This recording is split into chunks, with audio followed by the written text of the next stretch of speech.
এক মিনিটের মধ্যে আজকের পশ্চিমবঙ্গের শীর্ষ ৫ খবর। ৭ ডিসেম্বর। গীতা পাঠ মহাযজ্ঞে ভিড়। আজ কলকাতায় বিশাল গীতা পাঠ অনুষ্ঠানে পশ্চিমবঙ্গসহ বিভিন্ন রাজ্য থেকে হাজারো ভক্ত সমবেত হয়েছেন। বাংলাদেশ থেকে ফিরে সোনালীর মন্তব্য। বাংলাদেশ থেকে দেশে ফিরেই সোনালী বলেন, নিজের দেশের মতো আর কিছু নেই। SIR নিয়ম সহজ করার দাবি। পশ্চিমবঙ্গের SIR প্রক্রিয়া নিয়ে অসন্তোষ প্রকাশ করে SC/ST সংগঠনগুলো নির্বাচন কমিশনকে নিয়ম সহজ করা ও সহায়তা শিবির খোলার আহ্বান জানিয়েছে।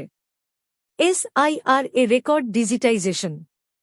ECI জানিয়েছে, SIR শুরুর পর থেকে রাজ্যে প্রায় ৭৬২ কোটি এনুমারেশন ফর্ম ডিজিটাইজ করা হয়েছে। বাবরি স্টাইল মসজিদ পরিকল্পনা নিয়ে বিতর্ক।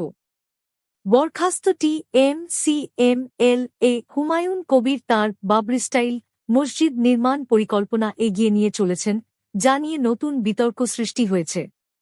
আজকের tips. Disclaimer, this is for educational purpose only. ঠান্ডা না গরম কোন পানি পান করা ভালো?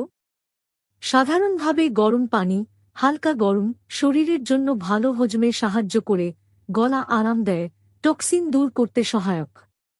ঠান্ডা পানি গরম দিনে শরীর ঠান্ডা রাখে, তবে অতিরিক্ত ঠান্ডা পানি হজমে সমস্যা করতে পারে। সেরা পরামর্শ, দৈনন্দিন ব্যবহারে হালকা গরম বা রুম টেম্পারেচারের পানি সবচেয়ে ভালো। আপনি প্রতিদিন রাত ৮:৩০ পর্যন্ত এই খবরটি পাবেন। যদি নতুন সদস্য আপনি এই খবর থেকে সন্তুষ্ট তাহলে সাবস্ক্রাইব করুন, শেয়ার করুন এবং এই ভিডিওটি লাইক করুন এবং পরবর্তী ভিডিওর জন্য অপেক্ষা করুন। যেকোনো পরামর্শ থাকলে কমেন্ট করুন।